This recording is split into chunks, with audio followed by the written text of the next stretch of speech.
जैन संतों की चेतावनी। एक दिन तुम्हारी डोली निकाली जाएगी, बिना मुहूर्त उठा दी जाएगी। जिस दिन यह हमसा उड़ जाएगा, इस रूप का बाजार ही लुट जाएगा। माता पिता कुटुंब कबीला सभी रह जाएगा, कोई ना साथ तेरे आएगा। इस तन का तू करे श्रृंगार, एक दिन मिट्टी में मिल जाएगा। मान सम्मान सभी धरा रह जाएगा, पुण्य पाप किया कर्म साथ तेरे आएगा।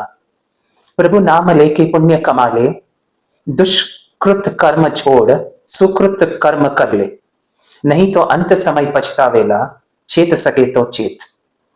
मनुष्य भव दुर्लभ है, सदगुरु कहे कर ले आत्म साधना। जन्म मरण रो फेरो टल जावेला, संसार रा सभी दुख मिट जावेला। मोक्ष रूपी शाश्वत सुख पावेला, संतोरी सीख मान लीजो, मानव भव सफल हो जावेला। जय जिनेन्द्र।